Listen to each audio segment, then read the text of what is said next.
It is time for the Hammered Sports mock draft. Welcome, everybody. I'm your host, Kevin Gray, here with my co-host, Tom Abbey. How you doing, Tom? Good. How are you doing, Kev? Wonderful, wonderful. We've put a lot of time and preparation into tonight. It's like the culmination of something we've worked really hard on.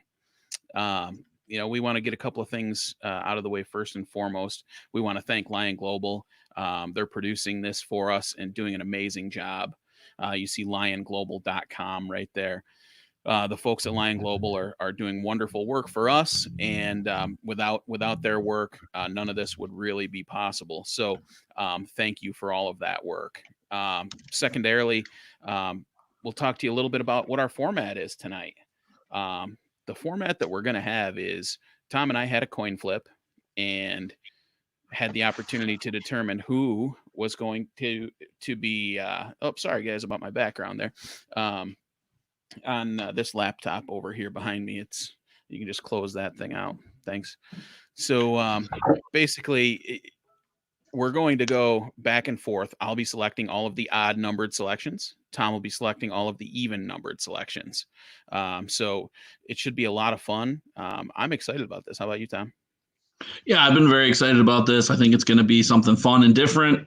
The live cameras is a little different for us as well. So I'm excited to see how this goes and get into it and see how close we come on Thursday and Friday.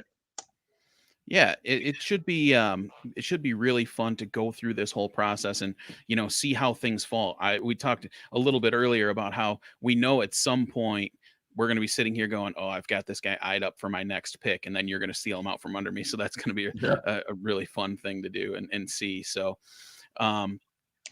another thing that we want to look at, like as far as how well we do, is how many did we get correct in the first 2 rounds? We're doing 2 rounds here. So how many total players did we get correct during those first 2 rounds? And then how many did we get in the correct slot? Or how many did we get correct to the correct team? There will be trades, but we're not going to do trades tonight. It just becomes too hairy for us to really make a compensation package that would make sense. And, I would rather just go down the line and select 64 picks and see if we get the teams right that select those players and if those players get selected in those positions. Yeah, absolutely. I think doing it this way may not lead to the most accuracy because there's going to be trades, but it does allow us a flow to get players picked when they should be based on value and team need. Yeah, absolutely. So, hey, let's get this thing kicked off. And the first pick in the NFL draft is going to be the Cincinnati Bengals. So that would be my selection here. I'm going to go ahead and the way that we're going to do it is I'm going to communicate it to Tom, and then he's going to announce what the first selection is. And I don't think there's a lot of question about who this is going to be based on everything that we've heard. All right. So the first pick from Kevin is in with number 1, the Cincinnati Bengals select Joe Burrow, quarterback, LSU. Yeah. So obviously in this situation, there was a little bit of talk about, is it possible that Cincinnati would trade out and, take a haul of picks for this number 1 overall pick? Joe Burrow showed everyone that he deserves to be the number 1 pick based on the fact that Tua suffered some injuries this year. And otherwise, I think it would be a much more interesting question coming into this draft. I mean, what say you, Tom? Yeah, I think Burrow makes the most sense. I think he's almost impossible for the Bengals to get out of the way of at this point.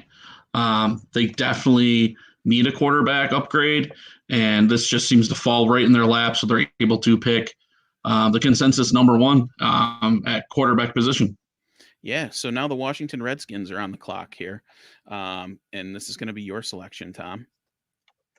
And, absolutely, there haven't been, again, this is a spot that I think this spot has been even more locked in than the first, if possible, has been even more locked in than the first pick, because without a whole lot of trade rumors going on, it is more than likely a situation where we know who the second pick in the draft is going to be as well.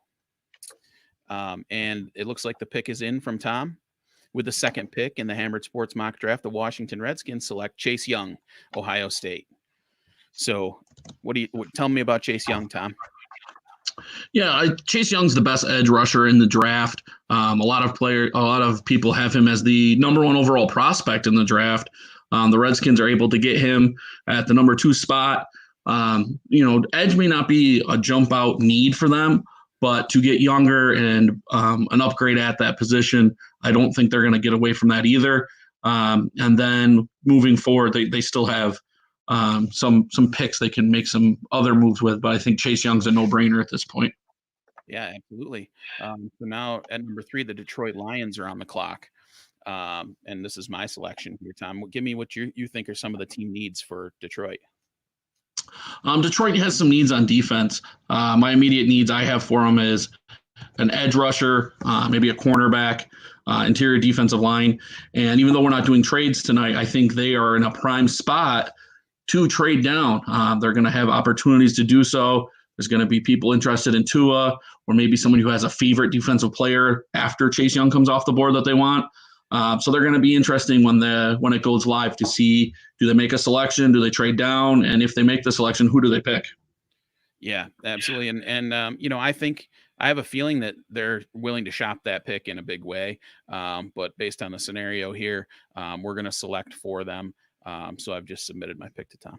Yeah, the pick is in, and the Detroit Lions select Jeffrey Okudah, corner from Ohio State. What'd you see there, Kev, that was your choice? The cleanest cornerback prospect I've seen in quite some time. He doesn't get beat. He doesn't have penalties, no holding penalties, no pass interferences, doesn't give up long receptions. He really is everything that you want in a cornerback prospect. The Lions lost Darius Slay or traded him away, essentially. So this is a situation that I think they need to backfill that position as much as any. And I think Okudah is maybe one of the safest picks in this draft to be a clean NFL player. So with that, the New York Giants are on the clock. Yes, I'm on the clock with the Giants now. What do you see as their needs, Kevin? Yeah, so there's a lot of interesting talk here. People are talking offensive line. People are talking going with maybe one of the top prospects that's there in Simmons or Derek Brown. So you've got Isaiah Simmons from Clemson, who's kind of like a do everything defensive player. I think he's going to add value no matter where he goes. And then you've got Derek Brown, who's a beast inside. And then there's all of the tackles that are on the board as well that could fill a role there. So it looks like Tom's pick is in. And with the 4th pick in the Hammered Sports Mock Draft, the New York Giants select Isaiah Simmons, linebacker, Clemson. So that is again, do everything type of guy. So I think this is a great selection for the Giants, and it's going to be really, really a valuable player for them moving forward. Tell me about the reasons that you went with him. I think edge is the biggest need for the Giants right now. But after Chase Young and my rankings, I have a big drop off to the next edge prospects rated. So there's more than one way to get pressure on the quarterback, and a do-it-all like Simmons, he's able to help your linebackers. He's able to rush the passer from that position. We saw him do it a lot in college. He's very good in coverage, even playing safety a little bit at Clemson. So somebody who's a gadget player, you can play him everywhere, a little Swiss Army knife on the defensive side, gives him a lot of flexibility, and his skills and his metrics at the combine are just out of this world for a player his size. So I think for them, it's the best pick. It's the best player available, and he fills a need for them right away. Absolutely. I think it's a great selection. We want to say hello to some of you guys that are here watching right now, and we enjoy that you guys are tuned in and commenting. Feel free to debate with each other in the comments. This is going to be really fun throughout the course of the night tonight. So you can see here, Josh Sure chimed in with the Giants need everything. Well, Isaiah Simmons is a do everything type player, so it was a great selection there. We also have Joe Kipe on here. Jordy Calhoun is on here. There's Joe popping in with a great call on that one. So, and there's our resident Clemson fan, Jordy Calhoun, popping in with the Clemson. So, this is a lot of fun so far, guys. I can't wait to keep going down the line here. So, it's my turn to select, and everybody who's here, I think, knows that I'm a Miami Dolphins fan, and I've made my selection for the Miami Dolphins here, and it's hard. It's difficult when you've got to make a choice for your own favorite team. So, this is where I went, Tom. All right. So with the 5th pick, the Miami Dolphins have selected Tua Tagovailoa, quarterback, Alabama. I know, Kevin, you've been a big fan of Tua of this whole draft process. Tell me what you're thinking when you're making that pick.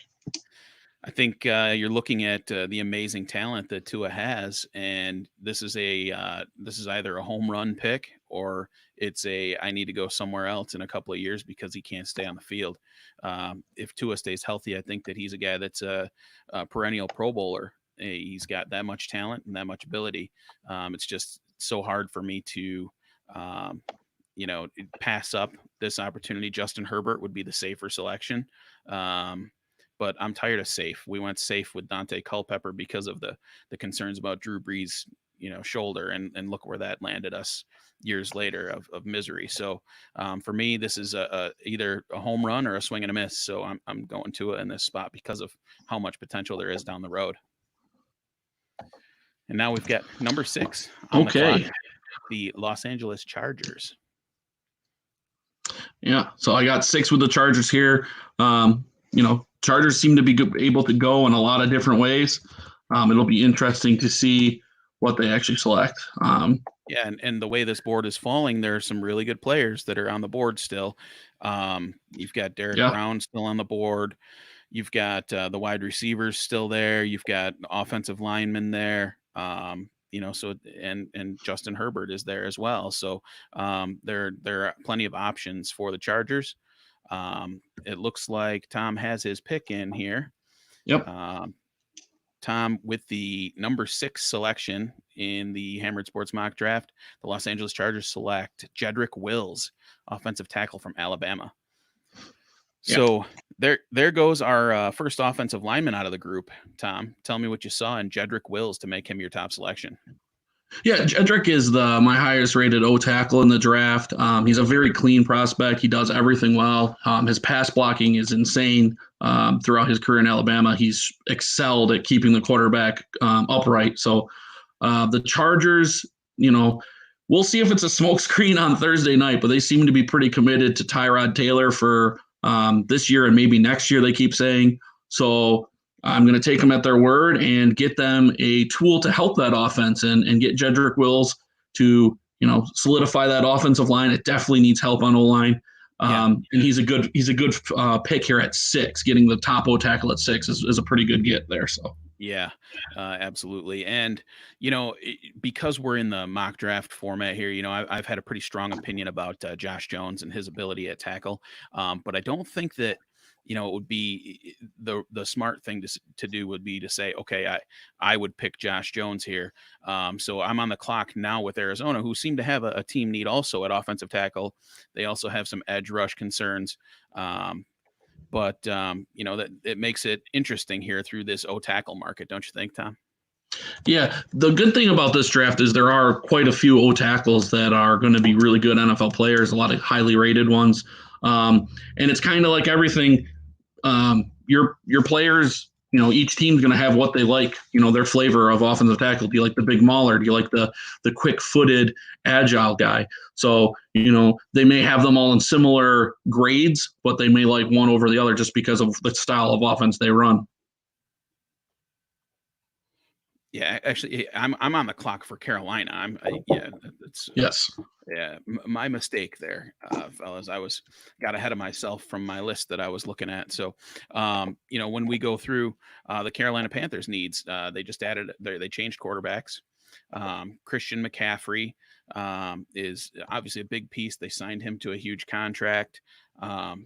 There's a lot that. It's a big transition time there, but they've added an offense that's going to have Joe Brady running it. He was basically leading that passing group in LSU.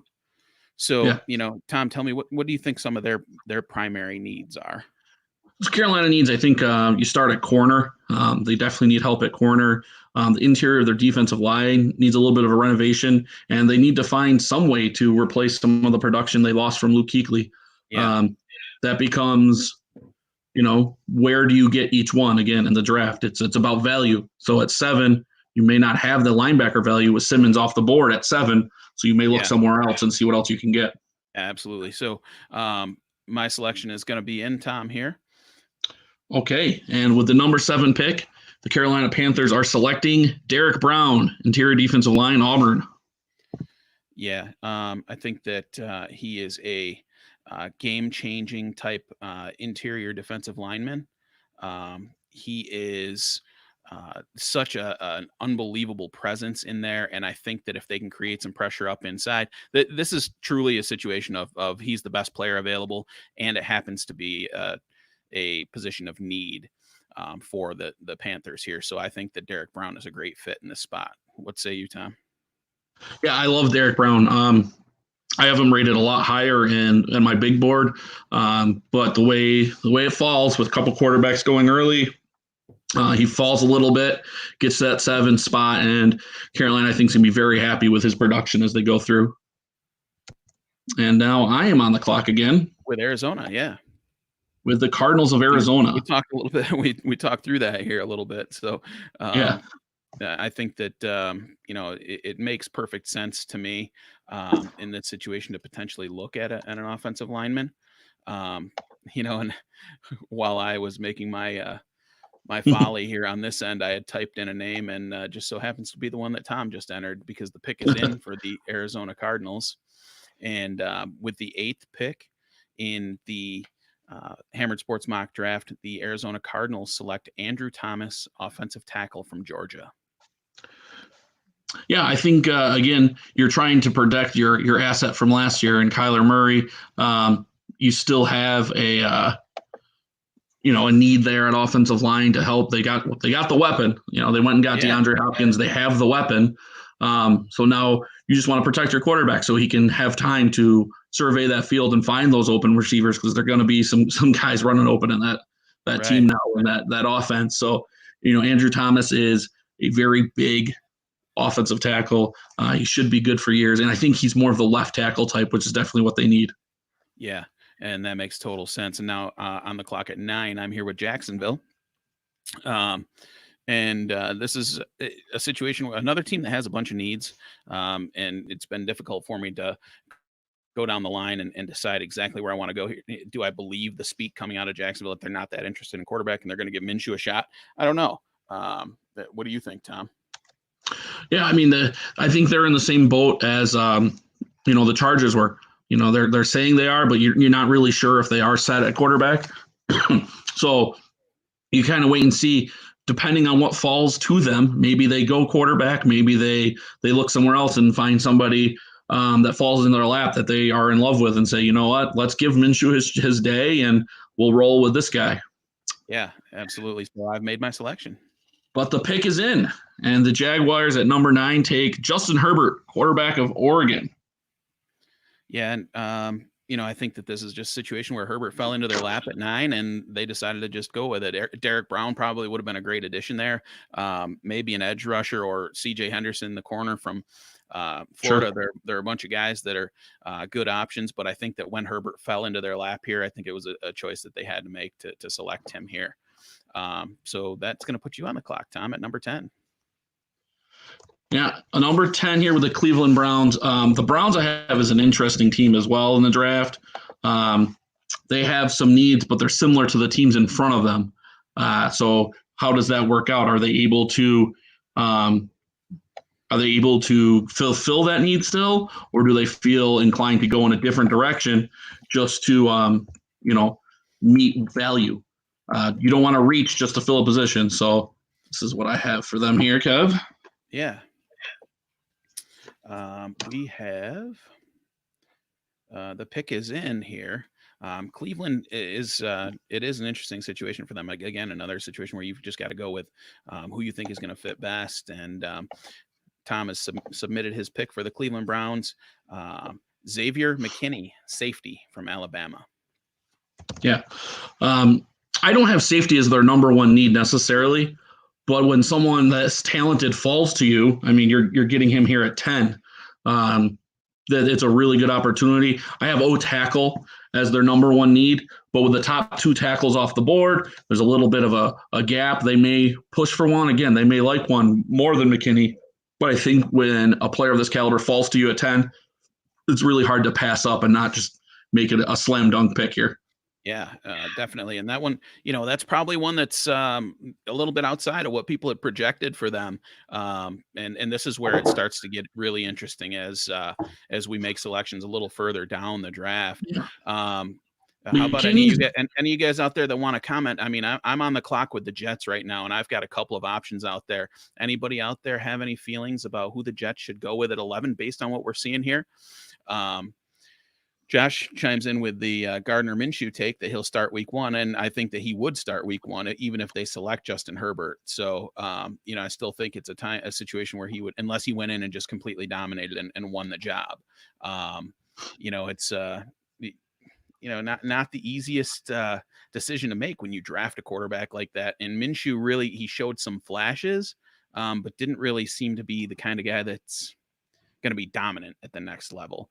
Certainly doesn't have the dominance or the pedigree, coming from a big school or, things like that. So if it went this fast, Josh, we wouldn't have those awesome highlight packages though. Yeah, that's right. And we had talked about trying to incorporate something like that, but yeah. So with the Jets, I'm going to go ahead and make a selection here, and you guys can pan it or celebrate it. But I think that this is a good situation for the Jets. Yeah, I'm interested to see this pick for you from them, and it is Jerry Jeudy, wide receiver of Alabama. Yeah, I think it's time that Sam Darnold got some weapons there. They spent a lot of money trying to reconstruct the offensive line. I think that offensive tackle is a huge need still for the Jets, and there are some great players there that are still on the board. When you look at Becton, still there. You've still got Tristan Wirfs on the board still. So Josh Jones, Austin Jackson, all those guys are still there. I think that they're going to not be able to pass up the talent that Jerry Jeudy brings. And I think that he's just one of the best wide receiver prospects we've had in quite some time. Yeah, Judy's an interesting one. I think he's great. I think his route running ability is really good for a college prospect. It should be interesting to see if he's on the board. It would be hard for the Jets to pass it, even though they probably need O-line help more. Yeah. But again, best wide receiver in the draft falls to you at 11. How do you pass it up? Yeah, absolutely. So Tom's on the clock now for Las Vegas. The Raiders. Yeah, what do you see for team needs there, Tom? So I have 2 big team needs that I think jump off the page for me when I look at them, being corner and wide receiver. Both of them are not in good shape. The good thing for the Raiders, they have 2 picks in the top 20, so they might be able to address both. I think one of them is deeper than the other. One class is deeper than the other. So I put my pick in. Yeah, Tom has made his selection here for the Raiders, and it's C.J. Henderson, cornerback from Florida. Henderson is a very talented. He's clearly second best corner in this draft, and then after Henderson, it's a drop off. So this is whoever. There could be a race to get Henderson around this point in the draft, maybe even earlier. So it's a very interesting situation. And now the Raiders. Oh, sorry. The Raiders pick again at 19. So if you're able to fill the one need, that there's only been one wide receiver off the board, and there's probably 3 or 4 guys that they could pick at that 19 spot at wide receiver to help them out. So get the corner where there's a big drop, and see who's there at 19. Yeah, absolutely. And that'll be for you to do on the odd number. And now I'm on the clock for the San Francisco 49ers, who acquired this pick in the trade of DeForest Buckner, right? Yeah. Picked this up from Indianapolis. So This is a interesting spot. I know we've got a 49ers fan, at least one that's on here watching right now. So should be interesting to see what happened. Oh, there's a Florida fan commenting on CJ Henderson. So that makes a lot of sense here. This was tough for me to make this decision for San Francisco, but I had to go in this direction, I think, because of the head coach. So the pick's in, Tom. All right. So the San Francisco 49ers have selected Henry Ruggs III, wide receiver of Alabama. Yeah. Kyle Shanahan loves speed, and he needs something opposite Deebo Samuel there in San Francisco. I think you should be careful before you say that on live broadcast here. It's a Yeah. little accusatory. Yeah. Yeah. Right. He loves speed. Yeah. So this is it was a tough decision for me to make here because there's another receiver on the board that's probably rated higher by most people. But I think it's that 4.27 speed that Ruggs brings. And putting him opposite Deebo Samuel is going to make that offense so much more dangerous. And they've already got Kittle in there, and their running game is money. If Jimmy Garoppolo is ever going to succeed, and I'm not certain of that, sorry, Joe and all you Niners fans, but giving him this type of target out there, this guy can, not only is he doesn't have just straight line speed, he can play football too. So I went with Henry Ruggs in this spot. Yeah, I think it makes a lot of sense. I think, depending on who you talk to, Ruggs may be the number 2 wide receiver on a lot of boards. So, if you favor speed and getting down the field in a hurry, he's definitely the guy for you out of this group. And now I'm on the clock with the number 14 pick, Tampa Bay Buccaneers. They may have got a quarterback. You may have heard about it. Yeah. Not a big deal, but they got one. So that changes their draft needs coming in. So let's take a peek and see what we got here. Yeah. There are certainly some holes to fill there for them. And I think that some players have slipped maybe to them. Some of the offensive tackles. You've got 2 of the really good ones still on the board here. And I think they would make sense. I think that on their defense, they're pretty good. But it looks like Tom's pick is in. At number 14, the Tampa Bay Buccaneers select Mekhi Becton, offensive tackle, Louisville. So they go with the biggest of the tackles that are remaining. Yes.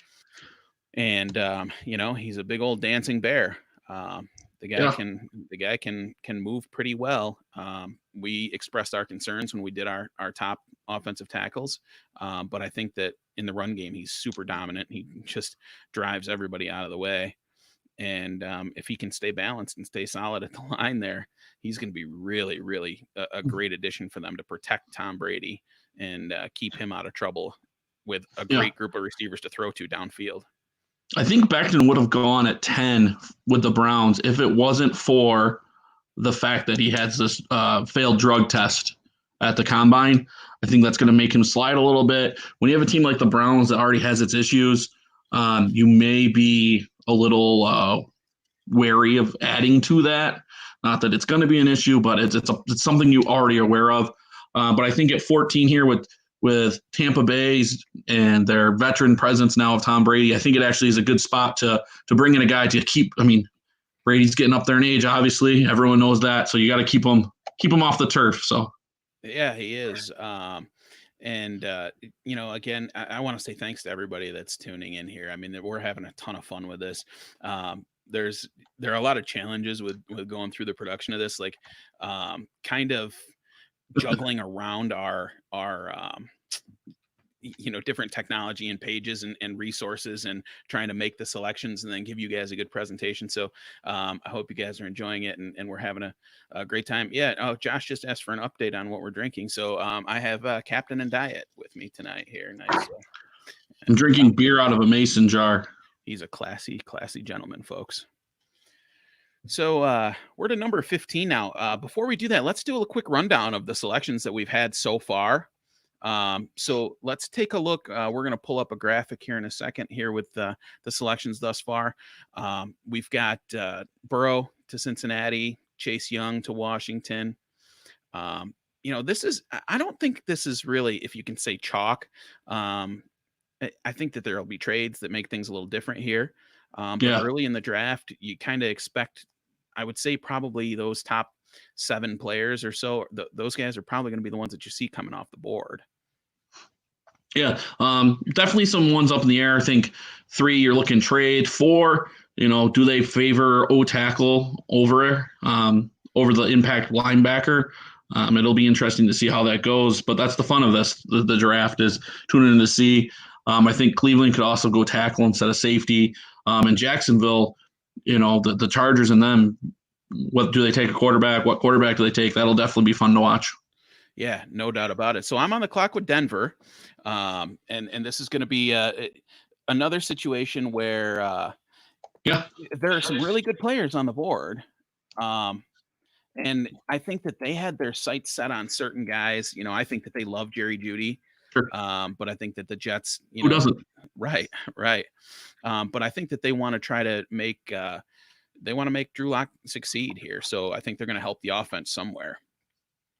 Yeah, I think I have their on my chart. I have their needs as wide receiver, cornerback as their top 2. And with the 15 pick, you have the Denver Broncos taking CeeDee Lamb, wide receiver, Oklahoma. Yeah. Some people have him rated as the best wide receiver on the board. I think that this was a really good spot for him. I think he's a talented player, and I think that he fits really well there in Denver, giving them another option outside of Cortland Sutton. So I think that this is a really nice selection in this spot. Yeah, again, he's an every down type of wide receiver. He's great with the ball in his hands after the catch. So getting somebody like that's going to help this offense and help Drew Lock, see if he's the guy. And I think that's what you're trying to figure out this year. For if you're the Broncos, you surrounded him with like a million running backs, so it's about time they got some wide receivers to go with it. Yeah, absolutely. So you're on the clock, Tom. What do you got for us? So this has been one of the picks I've been most excited about getting to 16 here. I think the Falcons have a bunch of needs on defense. Yeah. Could probably use a running back. But I felt like this whole time that they're going to just sit back, best defensive player available, going to fall to them, and they'll just take whoever it is. And based on the way our board fell, I think they're getting a heck of a player. I think they'd be very excited if this worked out this way. So yeah, let's send that. It's a situation that's really interesting as we go down through the list and see some names that start to slip. And there are some really good ones here that are starting to slip. So with the 16th pick, the Atlanta Falcons have Javon Kinlaw from South Carolina. I think this is a really nice selection for them, and really not one that you can. There's nothing negative to say about it. So, like I said, I think defense is their need, and anywhere you could have gone edge, you could have gone on interior, you could have got corner. But the best player on defense graded for me was Kinlaw. It's an easy pick. You get him, you plug him in. He's going to cause havoc in the middle. He's great against the run, got a good motor. Could really be like a, like a Warren Sapp kind of push the middle type. Yeah, absolutely. I think he's going to be able to create havoc from the interior. And, as a Dolphins fan, I was kind of hoping this guy would slip down to them, and be a real impact player that they could pick up at that point. So, now it's kind of like, as the board kind of falls, these are situations that get really interesting for us. So I have a pick here for the Dallas Cowboys. Tom, tell me a little bit about the needs that you think Dallas has. Dallas is another team that seems to have a lot of pieces, but they lost Byron Jones. So I think right away you think corner. I think edge is something they could improve on. Dexter Lawrence is good, but he's kind of a lone wolf there. And then maybe some safety help down the line. But I think corner and edge are the big two for them. Yeah, absolutely. So I did my pick. The Dallas Cowboys have selected Clavon Chaisson, edge out of LSU. And I think this is like a perfect fit for them. So let me hear what you thought about it to make it. Yeah, I think Chaisson's a really good fit there. I think he's a talented guy that can do a lot of things for you.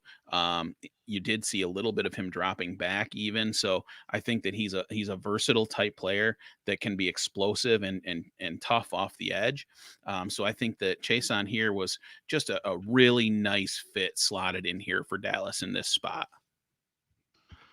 Yeah, I think if Chaisson falls to them and is there on the board at 17, they'll I was going to say rush to the podium, but they're not rushing anywhere. So they'll be doing it from home. So I think they'll be pressing enter very quickly on their selection. Yeah, no doubt about it. So Tom is now on the clock, and I just want to say hi to looks like Jesse Cameron Keene joining us here and commenting in Facebook land. Thanks for joining us, Jesse. I think you said you were tuning in from Peru. So hey, we love it. Yeah, absolutely. It's amazing. So thanks so much for joining us tonight. I hope you're having fun with it. So now Tom's on the clock with the Miami Dolphins, and we have is Pat White still on the board? I don't appreciate your cheap shots because I only get a chance at 1 at 54 for you. So that one was for sure. Anyways, yeah. I think the Dolphins at this point, it's an easy pick for them.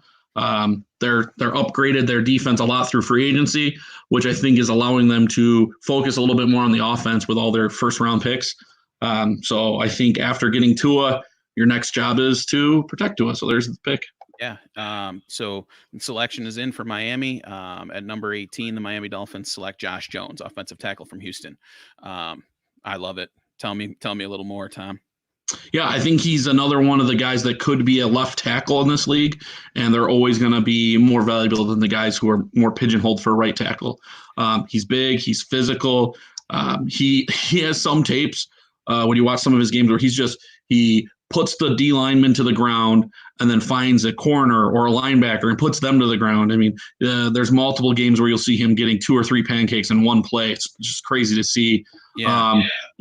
Just like every other prospect, he's got a couple things to work on, but his things are very easily correctable at the next level. And some of that's just going to be just a change of style of football in the NFL. So he'd be doing that no matter how good of a prospect he was. Yeah, absolutely. And, so now we're going to move on to the Las Vegas Raiders here.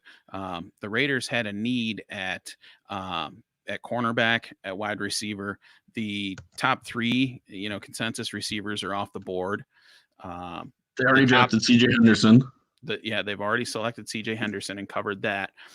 So this is a situation that could become like a value play, or like best player available. Do they really need to address receiver right here in this spot?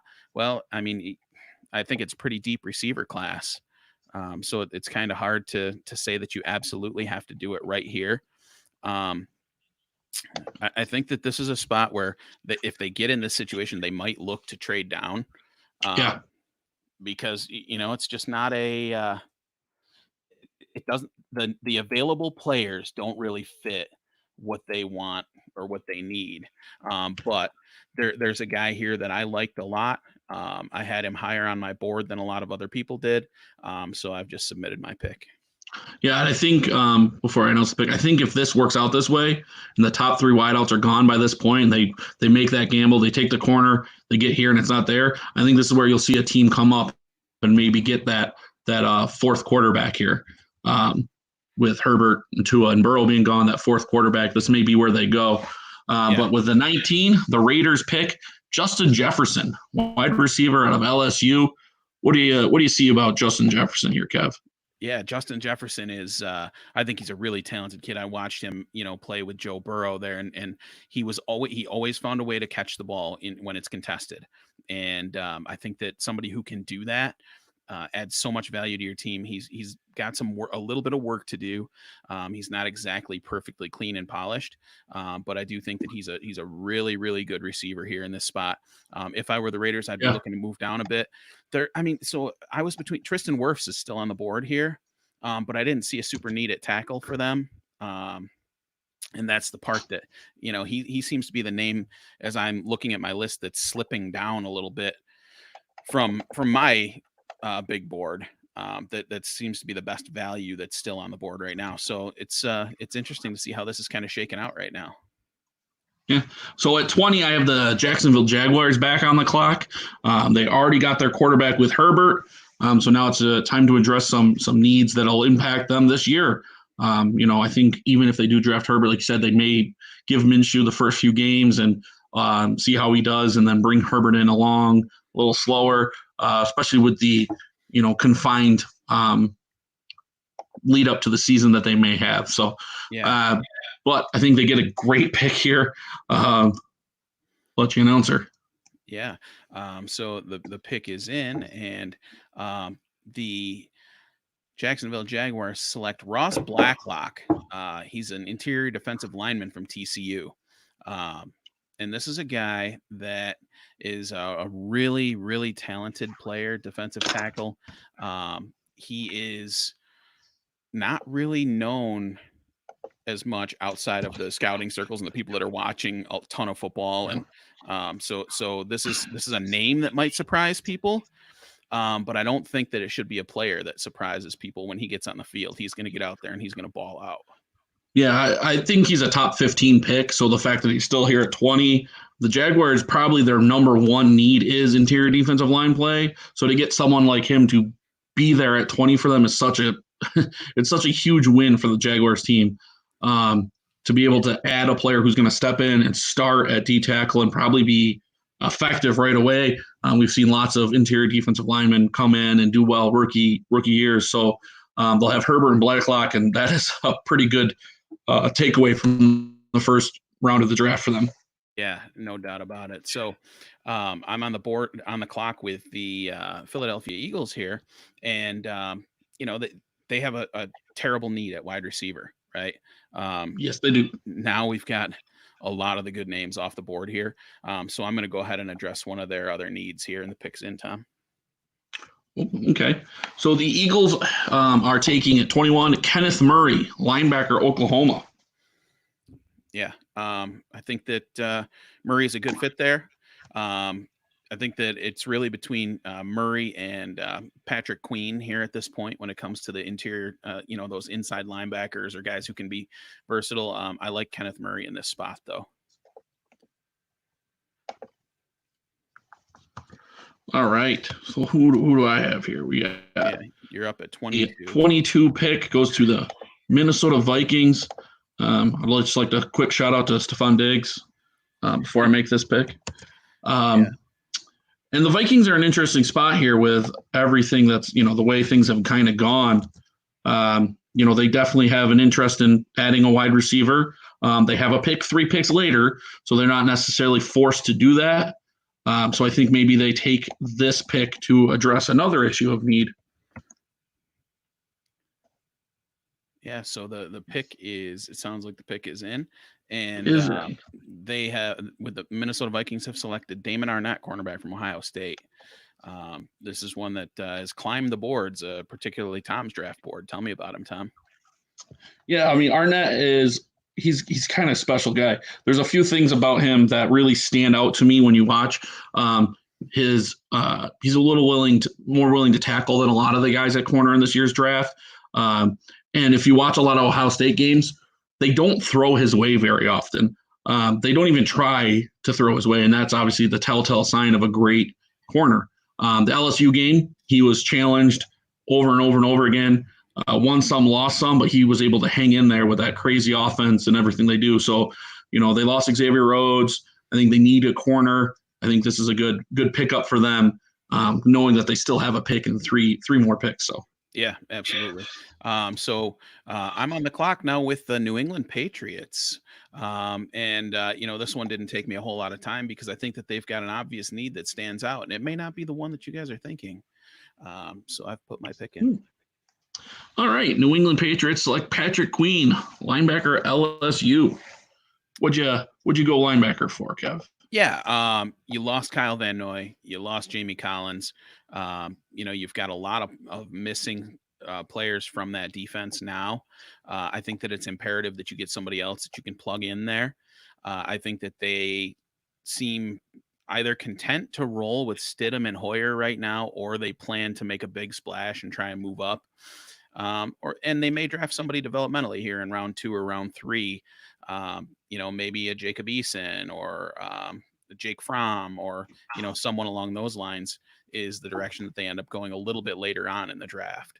Maybe Jalen Hurts, maybe Bill Belichick wants to shake it up and get somebody who can move around in the backfield. So I think that this is a situation where for me, it was between Jordan Love and Patrick Queen, and I went with Patrick Queen. All right. Who do I have next? I have 24 in the New Orleans Saints. Yeah. So the Saints, obviously, a very good team again. They got Drew Brees. They're trying to win now. They're not looking ahead. So they want somebody who's going to make a little bit of an impact right away. I think they have somebody on the board that will address a need of theirs and also land a little hometown flavor. Yeah. So with the pick from LSU, cornerback Christian Fulton. So There's been a run on LSU players lately here. I know. Look at all these. Oh my! Look at that. 4 out of the last 5 players have been LSU players selected.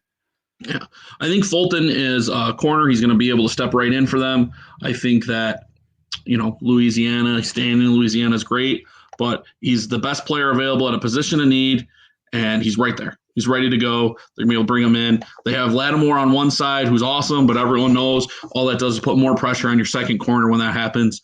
So they're able to bring Fulton in and get him going right away. Yeah. And now I get that second selection for Minnesota here that you were just talking about. Yeah. To try to rebuild what they've lost here in the offseason. And no doubt about it, they have lost a number of talented players here. A lot of guys. Yeah. I mean, between Diggs, Everson Griffin, Xavier Rhodes, right? They lose Rhodes too. Yeah. Yeah. Yep. So, I've gone ahead and made my selection for Minnesota in this spot. All right. The Vikings take AJ Epinesa, edge from Iowa. Yeah.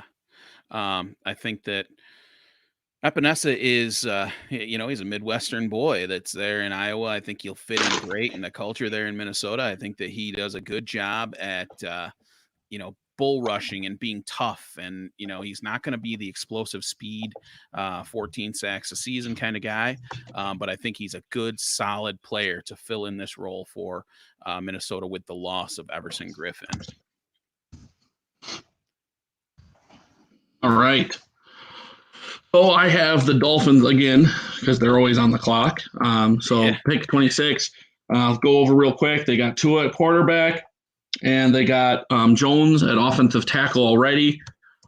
So I think at this point of the draft, the Dolphins are in pretty good shape just to take best player available. Yeah. Looks like Tom is in the process of submitting the pick now. Obviously, as a Dolphins fan here, I'm pretty interested to see what he says. It looks he might not like it. Yeah. His selection is in, and his best player on the board and the Miami Dolphins selection at 26 is Grant Delpit, safety from LSU. And I do like it. Okay. Well, he's the second. Yeah, he's the second safety on my big board, just behind McKinney. I think that the Dolphins secondary is already a strength. I think this just amplifies that, right?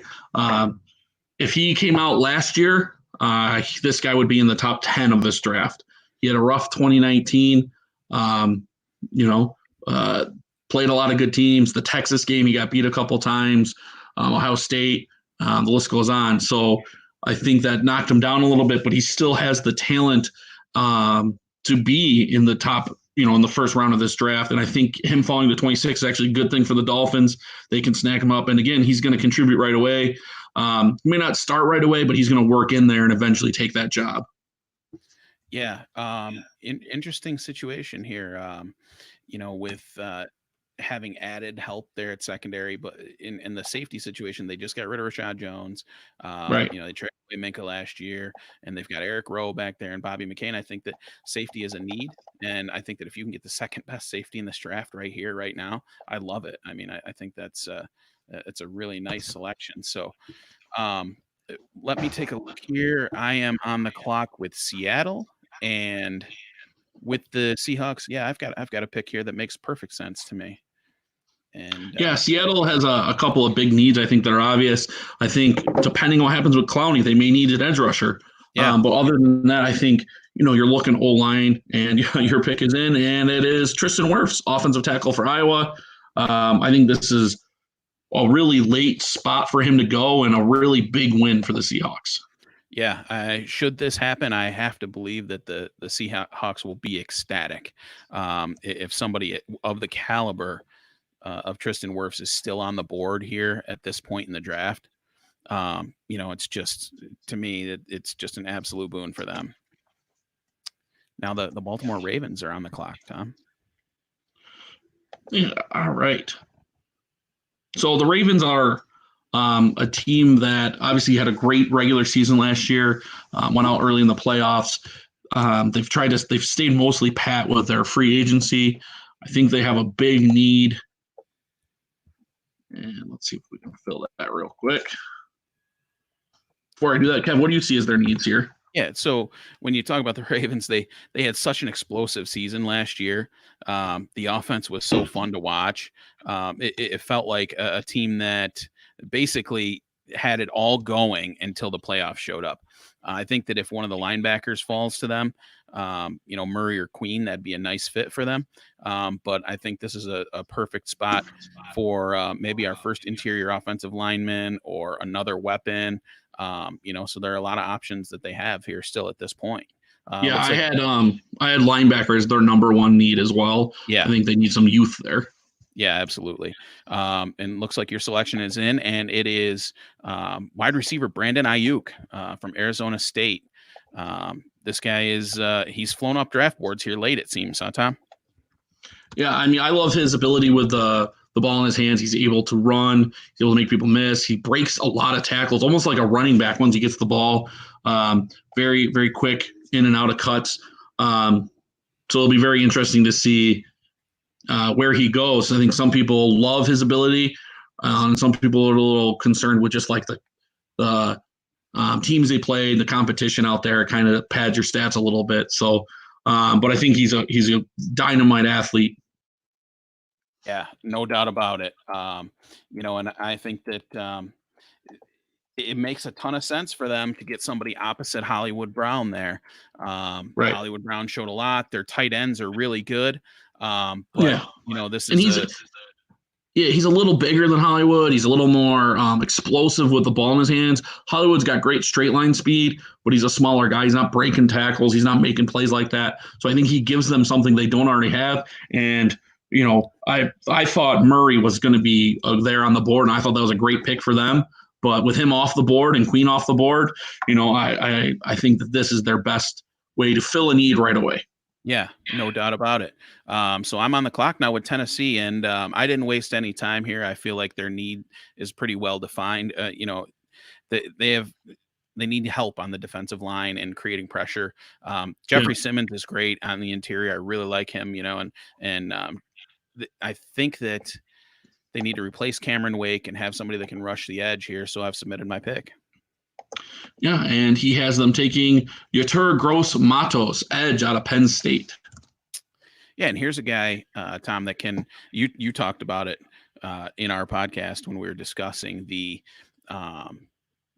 edge setting ability of some of these guys and how well Gross-Matos does it. He's a 3-down guy. He's not just somebody that's going to come in and rush situationally. Yeah, his ability to set the edge is something that jumps out at you. Sometimes, like, dramatically, you're just watching it, and it's pretty crazy how he can do that. So I think that with that as your baseline, and then his ability to rush the passer as that develops, as he's still fairly new to football. So he's going to learn, some hand fighting, some things like that. That's just going to increase his ability to rush the passer, and I think he's going to, develop into a great player. Yeah, so Josh asked, is this a record number of wide receivers taken in the first round? It's a lot. I don't know what the record is. I know that it's got to be up there. But when you think about the modern NFL now and the way that teams sling it around, couple that with a wide receiver class that I think is really good and really deep, and that's why you're seeing so many wide receivers come off the board here. So, Tom, you're on the clock now at pick number 30 with the Green Bay Packers. All right. So the Packers are a team that I think is really good. I don't see a ton of huge needs. I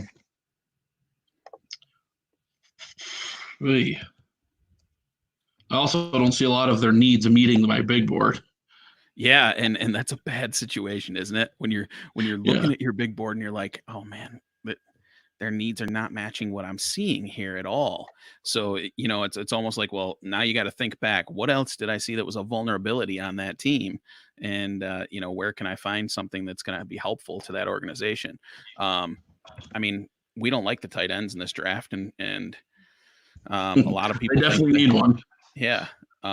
So Tom has made his selection here, and he is going with Justin Matabuke, interior defensive lineman from Texas A&M, and I think this is Yeah. a nice selection here. Yeah, I mean he's highly rated. Another great penetrating defensive lineman. He's going to cause havoc on run plays. He's going to get after the quarterback. It may not be their top need, which I think is wide receiver. They need some help there. But with, again, the draft being as deep it is and this guy falling this far when he's easily a top 20 selection, it just makes so much sense to take him there and help your defense out even more. The defense did great last year, rushing the passer like crazy. But just add to that strength and know that you can get a wide receiver later. Yeah, absolutely. There are still going to be plenty of people available later on in the draft when it comes to that wide receiver position. And don't be surprised if the wide receivers are gone like this, if the Packers aren't trying to bail out of the first round and let somebody come up and take a guy there so they can just get more picks and, maybe double down at wideout. Yeah. So, now I'm on the clock here with the 49ers. So, they've addressed the wide receiver position. So my board isn't matching their biggest need, which I think is corner probably at this point. And as I try to go down my list of available corners and see if it makes sense, there are some guys that I could see that would fit here. But I think I have another player in mind here for them. And my selection is into you, Tom. All right. The Niners take Cesar Ruiz, interior lineman from Michigan. A lot of years at center at Michigan, but able to play center and guard. What'd you think about him, Kev? Yeah, I think that he's far and away the best interior offensive lineman in this draft. I think that his versatility will allow him to plug in anywhere on that interior O-line. I think that he makes sense for that group. And I think that the other options that I had out there, I just didn't feel that good about going with here. The value, I had Cesar Ruiz at 18 on my big board. And for me, the value of getting him at 31, it was worth taking a shot with Ruiz here. All right. So I have the defending Super Bowl champion, Kansas City Chiefs, at 32. And, they don't need any help on offense. So we'll look to address the defensive side here. Yeah, absolutely. So let's see. Where's Tom going to go here? Yeah, Tom's going to make a selection here for Kansas City with, it's a situation where there are a couple different directions you could go here. And there are some scary ones too. And based on some of the players that I still have up there on my big board, I was afraid that I was going to see a different name here. But Tom went with this route, and he's selected Jalen Johnson, cornerback from Utah, for the final pick of the first round. Yeah, Johnson is a very long corner from Utah. He has played in multiple sets. I know the Chiefs like to run a lot of zone, and that's pretty much what his bread and butter. So I think you got a need. Let me get my hand in here. You got a need. You got a value. And you got a scheme fit. It's an easy pick. Yeah. I think that I really expected maybe a DeAndre Swift selection here. And can you imagine him being in that offense? It would be absolutely scary, frightening. But I think there are some good backs that can, be part of that offense a little later in the draft. As we went through the entire first round, guys, that's the end of the first round, by the way. So, we've got the recap up here. We're going to pan through it for you a little bit. You can see. Go ahead, Tom. I can't imagine only the three quarterbacks going. Once the Patriots skipped out on taking one at the fourth quarterback, the teams after that are all pretty good at quarterback. It didn't really need one. So you'll see. Yeah, it'll be a trade up to get him. I think that Jordan Love does go in the first round. But it could have been New England. It could have been New Orleans, maybe to sit him for a year or two behind Breeze. Sure. And take over there. I absolutely think that he will go. Yeah, I think if it, at 31, 32, he hasn't been taken, somebody's trading up to get that fifth year in case it works out, you know? Yeah. Yeah, I mean, it's gonna be worth it for them to swipe Jordan Love there in the first round. You know, and it's just the way our boards fell. And the fact that we weren't Sure. doing trades kind of put us in a spot where we were, you know, just not gonna see him come off with some of those teams from 26 through 32. You know, and let's talk about it a little bit, Tom, as we look at the some of the picks that happened out there. Who were some of your favorites? Who did really well here, in your eyes? I think someone like,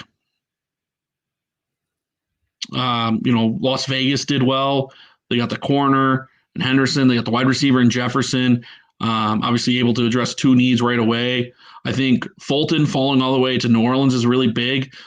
Some guys have Fulton as their number two corner, so Yeah, to get him at 24 is a big boon. You could see the run on O tackles. That definitely that's expected at some point. I think more linebackers went than I would expect in the first round. But you're going to see this many wide receivers and probably this many edge guys go. So I yeah, think the rest of that is kind of how you expect it. Grant Delpit's a bit of a question mark. Some teams love him, some teams aren't sold. So if you get a team that really likes him, he'll go. But yeah, I think Green Bay getting Madubuike at 30 is it's really good value. yeah. We'll see if he lasts that long. And who had a bad first round? Who do you not really like how things fell for? Minnesota. Yeah, Yeah, if you look at Minnesota got Arnett at corner, which yeah, I think is nice. But then Epinesa at edge, they did not get one of the upper tier wide receivers. Jefferson was gone by the time they picked at 22. They could have reached for somebody. We had them staying true to our boards and not doing that. But I think if it fell that way, it'd be pretty bad for them to not walk away with one of these top wide receivers. yeah. Philadelphia, caught a bad break there too, with the top receivers all being off the board, and you know, Yeah. it became a situation where they just had to they had to settle for the next best thing for them, and that was to fill their need at linebacker. So let's cycle back here to the top of the draft board. Yeah, Um, and just a heads up, if you want to see our draft, our big boards, they are available on our website, hammeredsports.pod.com. It's scrolling at the bottom there for you, hammeredsportspod.com. You scroll down in the chat, we have posted both of our big boards, and it has the link right to our podcast on there as well. So if you want to take a look at our big boards, follow along for the second round and see how true to our big boards we can stay. And take a look at that.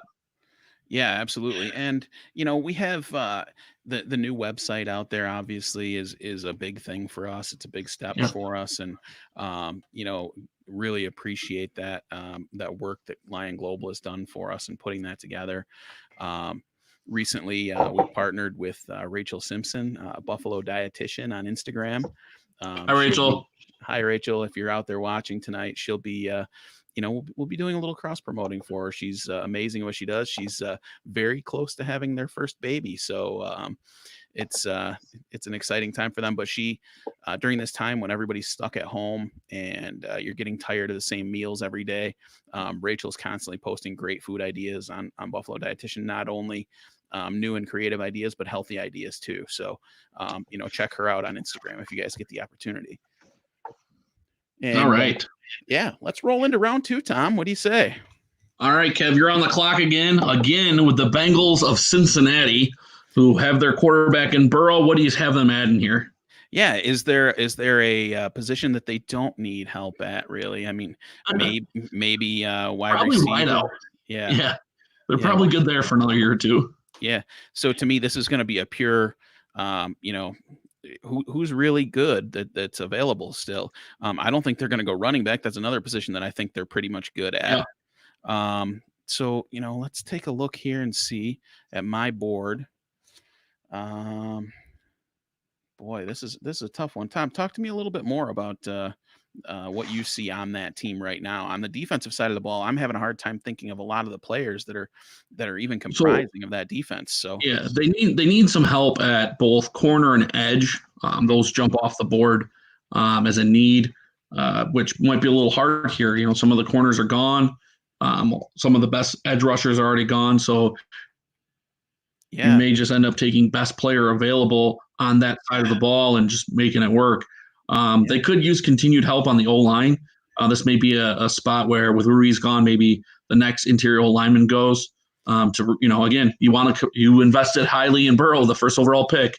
You're going to want to protect him and help that running game out. Joe Mixon's a great running back, and they were so up and down last year. Start off really, really slow, and then came on towards the end, but. yeah, and I think that this is a situation where I'm going to go off the grid a little bit for these guys with a player that I have actually ranked just above this slot on my big board.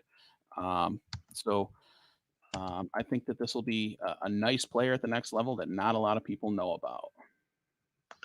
All right. Come on. Everyone knows about this guy. The Cincinnati Bengals take Jeremy Chin, safety out of Southern Illinois. Chin, super athlete, just off the charts athleticism. Why do you have the Bengals going this route, Kev? Yeah, I think that a team like this could use an explosive athlete that can do both safety, linebacker. He's another one of these chess pieces that you can play out there.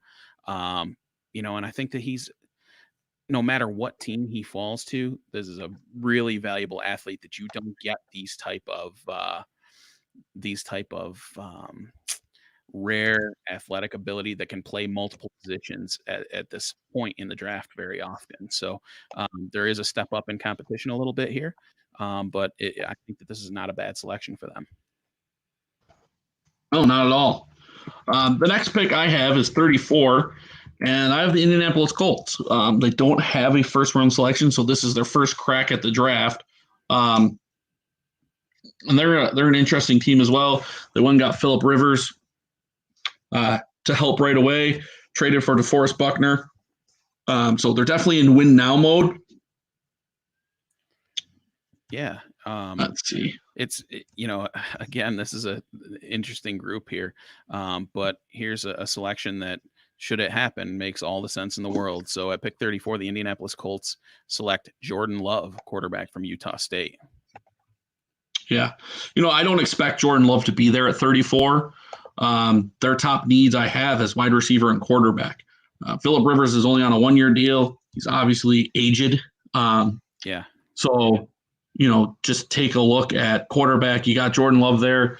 Again, don't expect him to be there, but if he was, you would have to follow your board and take him and invest in that position for the future past Phillip Rivers this year. All right, 35, Detroit Lions, Kev. Yeah, Detroit is another team that needs a lot of help here. They addressed cornerback with Jeffrey Okudah in the first round. Now they have the opportunity to perhaps add an edge rusher or someone else to help that defense. I like their receivers. I like a lot of what they've got going on offense. I'm going to go ahead and attack the edge position here with this player, Tom.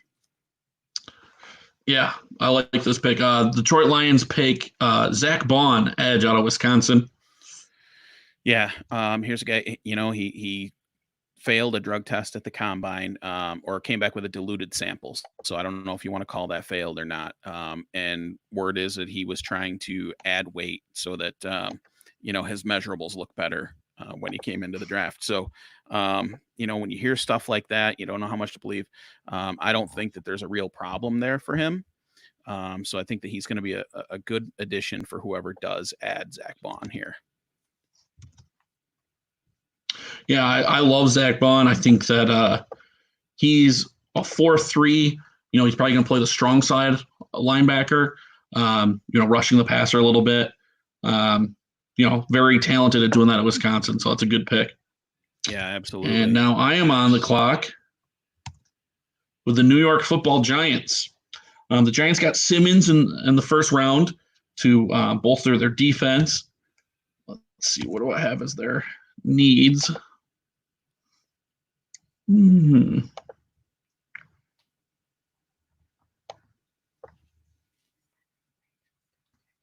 like this pick for them to help this offense out a little bit. Yeah. So the Giants at this position, they're gonna go and add another weapon and see what they can create here for Daniel Jones. And the selection is Laviska Shenault, wide receiver from Colorado. Shenault is he's an explosive player, Tom. Yeah, absolutely. If he didn't have his injury last year, had to have a little bit of a surgery. Doesn't seem to be anything that's going to be ongoing, but that core never muscle issue, right? And right. I think I just heard them say today that he is going to be 100% cleared and May good to go. something. Yeah. So he's going to be cleared for contact coming up here. So I mean, he should be fine. But that always makes people a little wary, especially with first round picks. So he's going to fall a little bit, and I think this gives the Giants a chance to have a weapon. You have Barkley, who's just nasty. So getting Shenault here to add to the wide receivers, another guy who's very good with the ball in his hands. He can do little, the bubble screens, the jet sweeps. He's good at all of that stuff and experience of doing all that in Colorado. You may have to create some of those situations to get him the ball. Right. But once he gets it, he's very good. Yeah. So I'm on the clock with the Los Angeles Chargers, and they addressed their offensive tackle needs. The quarterback situation didn't really get super resolved here, but you know what? I think that there are a couple of options for them at this point in the draft, don't you, Tom? Yeah, there's a couple options for them. One that's pretty good option, and then maybe a couple stretches. But at this time of the draft, I think this is where your CGMs were more willing to take kind of a risk and make a pick that's not as obvious, because there are such different ratings from team to team at this point. Yeah. And you have the Chargers taking Jalen Hurts, quarterback, Oklahoma. Yeah, I think that after slipping into the second round here with Jordan Love, I think that Jalen Hurts learning behind Tyrod Taylor for a year is a really good situation for wherever he lands. Tyrod Taylor plays a similar style of game, can take off and run. Hurts didn't take a lot of risks, didn't throw a ton of interceptions. I think he was like 32-8 this year. And Tyrod is known for being efficient with his passing and not really having the explosive games, but using his feet when he needs them. And I think it might be a nice mentor for him. A pro's pro is Tyrod Taylor by all accounts. And I think it might make perfect sense to mentor somebody like Hurts. Yeah, I it'll be interesting to see. I think they like Tyrod. I mean, who doesn't? He seems like he's a great guy. He was awesome in Buffalo. But you can do better. So it becomes one of those things. Maybe they don't want to spend a first round pick. Maybe they do spend and invest to make the team better this year. But then second, third round, it's a great chance to take a shot on someone who could be way better in the future. Yeah, no doubt about it. So you're on the clock now, Tom, with the Carolina Panthers. Yes, the Panthers. And the Panthers in the first round got Derek Brown from Auburn. So that's a real good pick for them. It helps an immediate need. And I have one more large need for them, and I think they're able to fill it here as well. Yeah. So Carolina, they need to continue to address the defensive side of the ball. It looks like they've got plenty of explosiveness on offense. So with that, they've gone ahead and addressed the cornerback position here and selected AJ Terrell, cornerback from Clemson. Tell me a little bit about what you saw from Terrell. Yeah, Terrell is one of these guys. He's been everywhere. At Clemson, he's able to play in a ton of big games, made a lot of plays. Again, corners are always nitpicked, and I think that's something that you're going to, as a GM, you're going to pick the type of traits you like. I just heard an interesting one about the traits the Buffalo Bills like and the certain things they look for. And I'm sure every GM has those 2 or 3 things per every type of position. But somebody's gonna snap up Terrell here. His experience, his ability to play big in big games, it's going to be awesome. Yeah, I think that's a really nice addition for them in that spot. So yeah, absolutely. I get to make a selection for my Miami Dolphins here, and to me, this could this be any more obvious? I don't even need you to put it, probably. Yeah, I don't think you do. But my pick is in, and Yeah. I think that this is a great situation. And if it falls this way, I'll be ecstatic. Well, I'm doing a little pouring over here. Oh yeah, Yeah, little Bud Light into the mason jar. that's correct. Hey, you can't go wrong there. I mean, I'm getting right down near the end of this tumbler here. Yeah. Yeah, so the Dolphins take DeAndre Swift, running back of Georgia. I think this will begin a run on running backs. I know this is about where I have them right on my big board, and I think he's the best of them. So what did you see, Kev? Yeah, I think he's the best running back in the draft. I think that he can Yep. create all kinds of problems for opposing teams with his ability to catch the ball and run with it. He's got a lot of Christian McCaffrey to his game, but I think he's a more talented runner with the ball than McCaffrey is.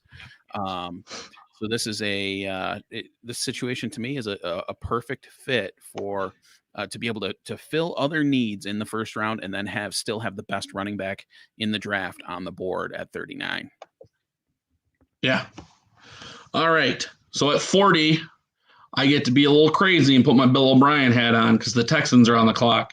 Oh yeah. So this could be in order anyone. to, You could literally draft anyone right now, and I would need about 6 more of these to be able to think like Bill O'Brien, but I'm going to give it my best shot. Yeah. So their team needs besides GM. Yeah. Oof. That's their biggest one. That is by far their biggest one. But I think there's a guy here that is just so good and so perfect for them. Not even Bill O'Brien can mess it up. Yeah. So the pick is in for the Houston Texans, and they're going to go interior D line here with a guy who I think can be used in a lot of different ways, and that's Marlon Davidson, interior defensive lineman from Auburn. Tell me about him, Tom. Yeah. Yeah, I mean, he's another one of these guys that just a penetrator, creates havoc, super physical, able to hold at the point of attack. And I think when you have J.J. Watt already, you need to add to that. J.J. Watt was more effective when Clowney was there and they had more than one guy to key on. I think Davidson brings you some of that disruption in the middle that's going to allow J.J. Watt to be the best J.J. Watt there is. And when he's NFL MVP caliber. So right. You get him here at 40, which is a steal, and you really be able to impact this team this year and going forward. Right. And, now it's time for the Cleveland Browns to get back on the clock. And, they've got some needs that weren't addressed early. They went safety. They got the best safety in the draft. And now, I think it's time for them to look to maybe tighten up the offensive line a little further. So, there are a couple of options that you could really go with here. There really are. They have some cornerback needs potentially as well.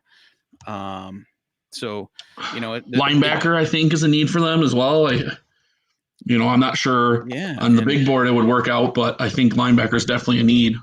Yeah, I mean, there's no doubt about it. The problem is their needs are not matching my big board right now, and that makes it really tough. It's really challenging when you get in these situations where the need doesn't really match the big board. But I'm gonna take a shot here. Let's see. I'm excited to see this one now. Wait for it. Yeah. All right. All right. So the Cleveland Browns at 41 take Trevon Diggs, corner out of Alabama. Yeah. So why'd you go corner first? Yeah, I think they do need help at corner. I don't love their situation in their secondary. Okay. Offensively, I feel like they've really addressed a lot of their needs, and I feel like this corner is better than any of the offensive tackles that are still on the board, and that's the other position I was haggling with. So I went with Trevon Diggs, who I think is a player that is he's fallen down boards a little bit, but I think he's a really, really good player that could have a tremendous NFL career, and I think he's a great pick at this point in the draft. Yeah, who's his brother? Stefon Diggs. Little. I don't know if you heard of him. He's got great lineage, no doubt about it. He's got a brother that played all right, so now college ball as well. So Yeah, I'm excited about this pick too. My next one here at 42. The Jaguars are up again. This is the third time they'll be picking. They got Herbert, they got Blacklock, so they've already addressed some of their biggest needs. Um, so let's see what's left for them to dive into. Corner was definitely something I was looking in. But I think that this is a little bit of a better fit and definitely better on the big board. And Tom's pick is in, and it is Antoine Winfield Jr., safety from Talk about lineage. Yeah, no doubt. A father who was a solid corner in the NFL. Winfield is a ball hawk. And tell me a little about him, Tom. Yeah, I think ball hawk's the right word. Not just turnovers, forcing turnovers, but a lot of times getting there as the ball gets there, breaking it up, making it difficult for the wide receivers to come down with it. He's definitely that kind of middle of the field, center field safety. Again, some people have him and maybe he's the second best safety in the draft. I have him a little lower, but still a very good NFL prospect and going to be a good pro. Yeah, no question. And I think he's this is a nice pick for them. I kind of like the way things are shaping up for Jacksonville here based on the way this draft has happened to play out. So I think that they should be happy if it worked out this way as well. So now we've got the Chicago Bears, hearing from them for the first time. Bears. Yeah. And they have some needs, and one big one that I think they need to address early on, and I think they've got a perfect fit in this spot. So this is one where my board did match up with the need of the team. So my pick is in. By the way, if this pick happens, this city is going to love this guy. Yeah. Tyler Biadasz, more commonly known as Tyler Badass, interior offensive line from Wisconsin. Just nasty, lives up to the reputation. What do you think about him, Kev? Obviously, you have him high on your board. Oh, absolutely. He's had some injury concerns, but this is a guy that is nasty, mean. He's a perfect fit to fill in for the retired Kyle Long. I think that this falls perfectly for them with he's my second rated interior offensive lineman in this draft. I think he kind of, just fits the mold of what Chicago is about. And sure. Honestly, I love this pick. This one took me no time at all. And, to get this far down the line and to have a pick that you absolutely love, that you can't complain. So I think Biadasz, nasty, punishing interior offensive lineman. Chicago is a blue collar city, and it matches up perfectly here. All right. Next on the board is again the Indianapolis Colts. I think that you'll see a bit easier pick for them here. We had them take Jordan Love for quarterback of the future life. And I think here they give their current quarterback a weapon. Yeah, so we've got Indianapolis selecting Van Jefferson, wide receiver from Florida. I like Van Jefferson. I like this pick. Tell me about him, Tom. Yeah. I think he's a bit of a bigger wide receiver, but also stretches the field. He runs the deep route really well. He presses the corner, gets inside of the corner on his deep routes a lot, which a lot of guys just rely on their speed to get by him. He actually works the outside to get inside on his deep routes, which always helps the quarterback, have room to make that throw. I think he does a lot of things well. He is good at contested catches. Definitely going to give Rivers a weapon out opposite side of T.Y. Hilton, which they've needed for a while. Yeah, absolutely. And I think that is a really good fit. This kid is a great route runner. His father is a wide receivers coach in the NFL, played in the NFL for a long time. And he's a smart football player, understands the game. And I think that he's a really, really nice addition for this group. So now Tampa Bay is back on the clock here. And I think I have another situation where the need fits perfectly with a player who's on the board for them. All right. So Kevin for the Tampa Bay Buccaneers has them taking Jonathan Taylor, running back of Wisconsin. Yeah. Immediate big upgrade for a team that I think has added Tom Brady. You've now filled the offensive tackle need with Mekhi Becton, and you add Jonathan Taylor in the backfield to follow those blocks of Ali Marpet and Mekhi Becton. and then you give those receivers to Tom Brady, that is a scary sounding offense, isn't it? And the Yeah, reason that, I definitely. and the reason that Go I ahead. went Jonathan Taylor over J.K. Dobbins, I think Jonathan Taylor is more ready to be an all-around back right out of the gate. And he may not have as long of a shelf life as Dobbins does in the NFL, but that's not really what they're looking for right now. They're in win now mode. And I think Jonathan Taylor's a back who can do it all. If they can fix the fumbling issues, it's the only concern, because the tread on the tires isn't really going to matter that much when you're just trying to win over the next 3 years when you've got Tom Brady. Yeah, I think in running backs, you and I have talked about this a ton. I'm a big believer that running back value is down. I think you can see it in our big boards and our draft process here.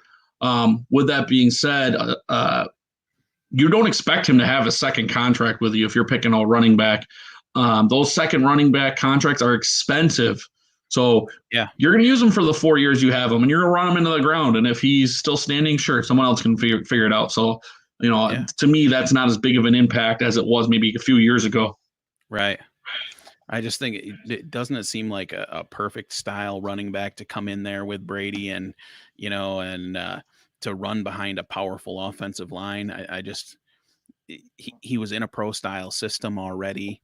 It just felt right Yeah, there in that spot. Yeah, they already have Ronald Jones, who can be your speed guy if that's what you need, and you need some catches and run after the catch, stuff like that. He's good at that stuff. He's got some speed to him. So bringing in Taylor, who by the way is super fast as well. Yeah. He just has more of a downhill kind of style of hitting holes and just going. So Right. Yeah, it's a good pick. It's a good fit for them. Yeah, absolutely. So you're on the clock, Tom. I'm on the clock. This one was an easy pick for me for Denver. The Broncos at 46. Yeah, I mean they're looking to upgrade on the offensive side of the ball. It feels like right now, doesn't it? Yes. And they added CeeDee Lamb, and now. Yeah. Yeah, go ahead. I was just gonna say, go ahead and do the pick, and then I'll explain. Yeah. So, and now they've gone ahead and selected Lucas Niang, offensive tackle from TCU. Yeah. So I think with Lamb, they addressed their biggest need was getting another wide receiver weapon.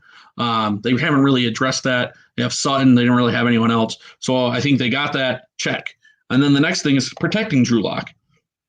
So I think with, they could have used a corner, but I don't have a corner in my top 5 or 6 right now on big board, but I do have a tackle.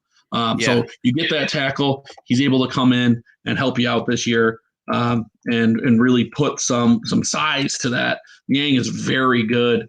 Again, some injuries maybe dropped him down a little lower than he should be. So at this spot, it's nice. Yeah, absolutely. And, now we're moving to a situation where we've got to start looking at the value of players. Perfect timing on that graphic. Finding great value for players at this point in the draft. And hopefully somebody that fits your scheme a little bit too. So Atlanta's another team that needs to address a bunch of different areas. And I think that they've gone interior D line. They've gotten Javon Kinlaw already based on our mock, which was a great situation for them. And I think now I think they need to stay on the defensive side of the ball here. What say you, Tom?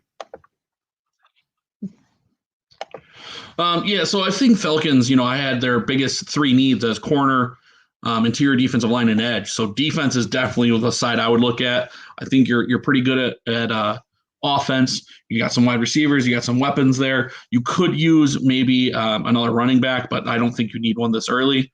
And Kevin, picks this one just to give me a hard time. Noah Igbinoghene, corner of Auburn. I love this kid. I think he's going to end up being great. I don't know about year 1, but right. Why don't you go ahead and say why you thought he was a fit here for Atlanta? Yeah, he's a guy who's he's new to the cornerback position. He played some wide receiver coming into college, so he's still learning. But he's got all the athleticism, the length, all the speed, the vertical. He shows you all the things that you want for a cornerback that can last in this league for a long time. I think their defense needs to improve. It must improve. Adding Javon Kinlaw and then adding Igbinoghene here in this situation, I think it's a perfect 1-2 selection for them. if you ask me. So I really like the way that this fell for them. All right. Tom is Who is up on the next? clock Let's see.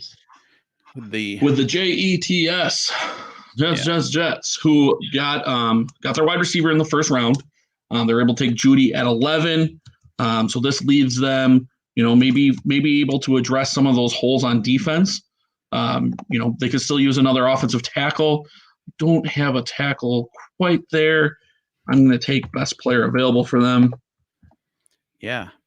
So it looks like this selection Josh for them, gets yeah. Josh gets one of his favorite college players to go to one of his favorite pro teams, so that works out. Yeah. With the 48th pick in the Hammered Sports mock draft, the New York Jets select Jonathan Greenard, edge from Florida. Greenard's a nice player. Greenard's upside is pretty intense. Of all the edge guys I watched after the top 2 or 3, I felt like he had the best bend and explosion. Definitely a little, you can see that he doesn't have that second move yet. And, that's definitely something you can learn. But I feel like his explosion is something that you don't get all the time and you can't manufacture, right? You can't teach speed, as our friend John Mann used to say. So I think able to get him cause a little havoc from the edge is a big help for that Jets defense. Yeah, no question. And now we're moving on to Pittsburgh here, right? At 49. Yeah, Pittsburgh Steelers. Pittsburgh Steelers. Situation where you kind of it's really about trying to find the best situation, the best player available. And when I look at best player available, a lot of these guys that I have high on my board, that are still available, and I'll list off some of these guys that I still have. I have Kyle Duggar still on the board. I have here's my I found my selection. I found my selection. Yeah, because I have 2 guys I think are perfect fits for the Steelers. I think when I looked at their needs I saw as interior D-line, interior O-line. I think that those 2 things were something they needed help with. And Kevin at 49 for the Steelers takes Natan Mutai, guard, Fresno State. Yeah, this is a guy that if he's healthy, he could be the best guard, the best interior lineman selected in this draft. He shows that kind of ability, but injury concerns are scary with him. I think he only ended up playing like 18 college games because of it. But he's an absolute monster when he's on the field, and I think he fits that, again, a blue collar city and a guy who puts his hard hat on and goes to work out there. All right, 50. The Chicago Bears are back already. At 43, we had them get an interior offensive lineman. Definitely was a need for them. Let's see.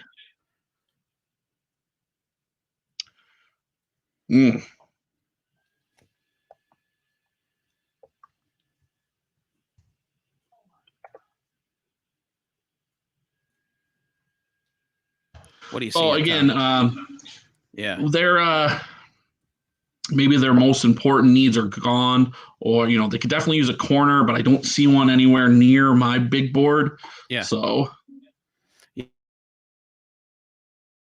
Neville Gallimore, interior defensive lineman from Oklahoma. Tell me about him, Tom. Yeah, this guy is also, he's one of my favorites. I love his ability to chase plays. He's got the penetration you're looking for from an interior defensive lineman, but he has that. I'm going to chase every play down. I'm never going to quit. I'm going to make tackles 20 yards down the field. He has that to him. So, you have Chicago walking away with bolstering their interior offensive and defensive line with 2 guys who have the workman-like mentality, really trying to set that tone for that team. In a big way, really. Yeah, they're building inside out. I mean, I like a lot of the stuff that they've got on the edges on that team. Is Nick Foles going to win that job from Trubisky? Who knows? You would think so. I mean, it feels like he should. But I like some of the other talent that they've got on that roster. I kind of like David Montgomery. I love Montgomery. Yeah. They need to get more carries. Nice plays. Yeah, they need to run the ball. Just run the freaking ball more. Run the ball. And I like the way that they rush the passer on that team. So let's take a look now at the Dallas Cowboys at 51. And I see one here that fits perfectly for me. I'm not gonna waste much time on this one. Um, All right. So Kevin has them taking Kyle Duggar, safety out of little Noah Ryan. How do you yeah, feel about Duggar? What made you think he was a good fit for them? they have needs in their secondary. We addressed edge with Caleb Von Chason in the first round. And now you get a situation where there's not a great corner left on the board. And I think that Kyle Duggar shows all kinds of talent, all kinds of ability, and makes all kinds of sense here for that rebuilding Dallas secondary that lost Byron Jones. And, they really need to find some playmakers on the back end. And Duggar can do all of those things. He can play a little man to man. He can come up in the box. He can play some free safety. So I love everything about Kyle Duggar here. Yeah, I mean, I'm a big fan of him. I think his versatility is going to be well level. I'm on the clock now with the first pick for the LA Rams at 52 here. Definitely have some needs. Let's see what I can do to address some of them. Yeah. Oh, I actually like this guy for them too. This works out. Oh, love it when it's easy, right? Yeah. And the selection for the Rams here at number 52 is going to look to the edge here with Josh Uche from Michigan. Tell me about Josh Uche. Yeah, I mean, Josh Uche is a speed rusher. That's what he does. That's his that's what he's bringing to the table in the NFL. His ability off the edge, he's fast. He gets the quarterback fast. He puts tackles on their heels. So you have to be prepared for that. With that being said, I think the Rams need pass rushing help. They've already lost Quinn. They need someone else to step up and be there. So I think Uche comes and brings some of that speed right away. He'll contribute right away in packages for rushing the passer, and we'll see how he develops and what comes of his other elements of the game. Yeah. It makes a lot of sense to me. I think that's a nice piece to add to that defense. Another team that can turn around a bad season and be competitive again pretty quickly if things fall right for them. Now I'm on the clock at 53, and I don't have to waste any time for the Eagles either here, Tom. I saw one that just made all the sense in the world to me. All right. The Eagles select T. Higgins, wide receiver at Clemson. Why Higgins and not all the other million wide receivers? What made him stand out for you, Kev? Well, this is a guy he's great at winning contested balls. This is an instant plug and play for Alshon Jeffrey, who I think they've had enough of in Philadelphia already.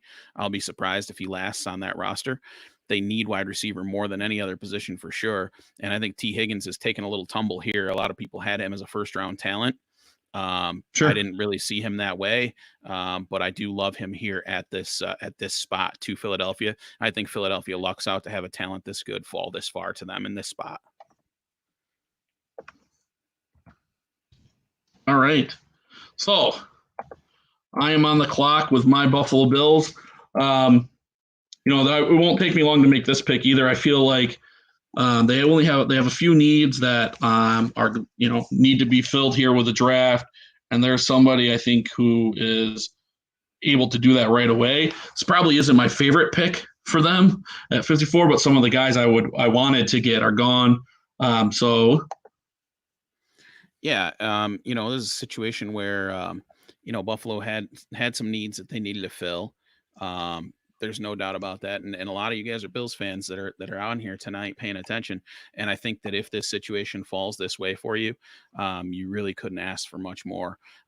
With the 54th pick in the Hammered Sports mock draft, the Buffalo Bills select J.K. Dobbins, running back for Ohio State. Tom, talk to me about it. Yeah, I mean, there's so much to like about Dobbins. He's definitely one to get to the he runs up hard into the line. He's going to pick a hole and go. He has breakaway speed. He has power. He's got a little bit of everything. I think he's one of the best backs in this draft. I have him as my number 2 running back behind DeAndre Swift. So to get him there at 54 is a big win for them. I think the big problem becomes Singletary, Dobbins, who's the number 1? I mean, doesn't matter. Split the carry. Do what you got to do, right? Yeah. His ability combined with Stephon Diggs' ability helps that offense become maybe not as pedestrian as they were. And I think that's their biggest need this offseason is to improve that offense, to make it competitive offensively as much as they are on the defensive side of the ball. So you had Diggs, you had Dobbins, you got some explosive players and a lot of long balls waiting to happen. Yeah, no doubt about it. So I think that worked out as well as it possibly could for the Bills. You get an explosive player there in J.K. Dobbins, who just fell into your lap. You need that second back in the NFL these days. And I think this is a really good selection that could make that offense much more potent moving forward, to be combined with Singletary's ability. And that's going to put me on the clock with Baltimore. The Ravens. 55. Baltimore has some needs, and I think that they're a certain type of player that I like to go to the Ravens. They've been really good over the years at drafting in general. So I'm going to make a selection here that might be a little safe, but it might surprise some people as well. So we're going to address.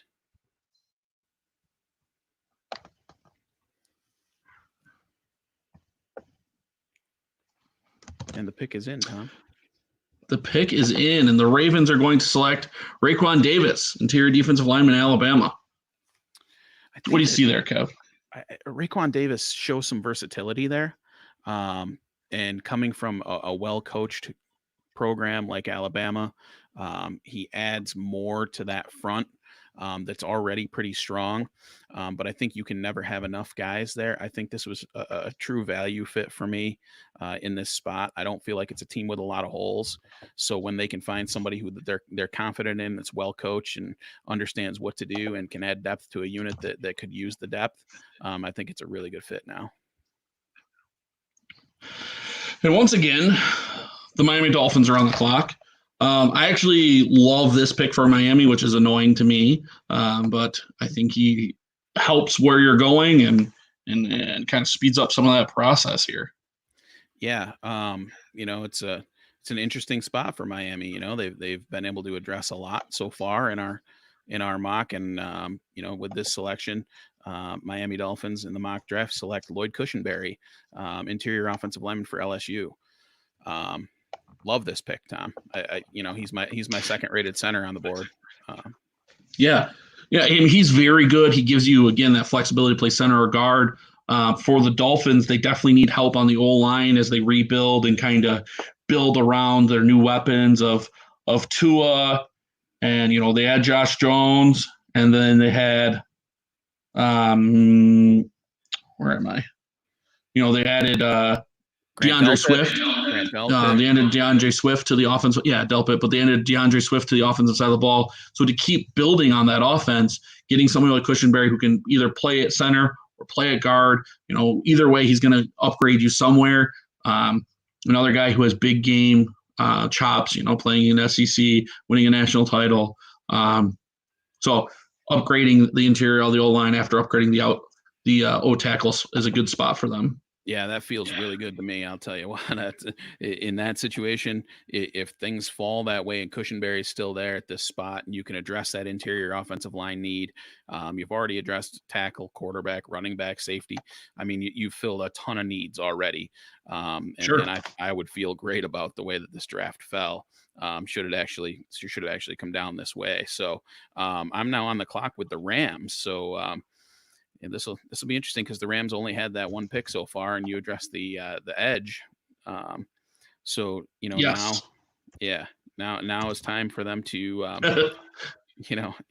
to me this is now what, Kev? They've got a lot of needs, right? Sure. Who's filling that hole left by Gurley? Yes.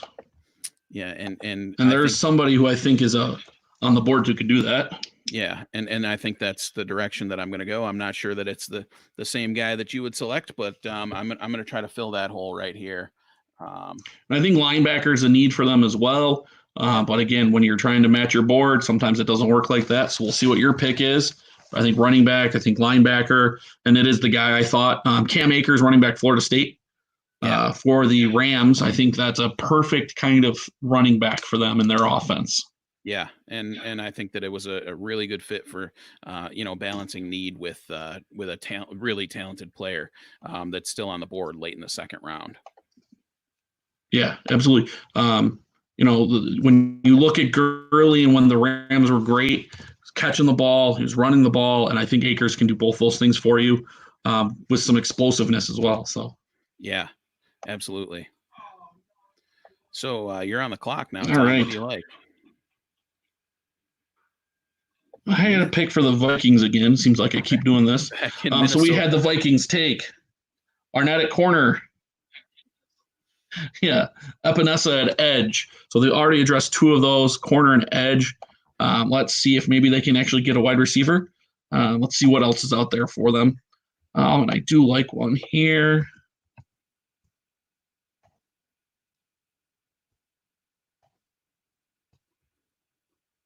Yeah, and they're going to go with an exciting player here in KJ Hamler, wide receiver from Penn State. I think this is a nice pick. Tom, tell me what you got here. Yeah, I think that. Yeah, I think Hamler gives them some of that deep threat that they're lost with Diggs. We'll see how he develops if he gets to that level that Diggs was at. But just off the jump, he should be able to do that very well. He's probably an underrated route runner, I would say. I had him a little higher than a lot of people because I prefer route running over, catching balls wide open. Route running to me is a big thing, especially early on in in your career. So KJ Hamler for them helps fill that wide receiver need, and turns their draft into pretty solid draft now for their first two rounds for them. And now I'm back on the clock with the Seahawks, who we addressed earlier. The needed offensive tackle Tristan Wirfs fell into their lap, and Yeah. I think they have some other needs up front here. Still, I'm kind of along the lines of thinking that they're gonna make something happen with Clowney to stay in town. So I'm gonna go ahead and continue to address that line for them here. So the pick is in, Tom. All right. The pick is in and is Damian Lewis, guard from LSU. Yeah. Working on that interior of the O line. What do you like about Lewis, Kev? Damian Lewis is a mauler. He's the biggest mauler in this draft. He just drives guys out of there. He makes a mess of things for people. You're not gonna move him. And he's a perfect fit for that offense that loves to pound the rock. So if you ask me, now they've upgraded with Tristan Wirfs and Damian Lewis up front. All of a sudden, those holes that were huge, I feel like got filled with two of my favorite players at those positions in this draft. All right. So I have an interesting one too. I got a pick for Baltimore. This is gonna be their third selection. They've already got some speed at wide receiver. They already got some defensive line help. As a team that's pretty well built as is. What could they use? Becomes the bigger question more than anything here. Right. So let me see what we have at the top of the big board. I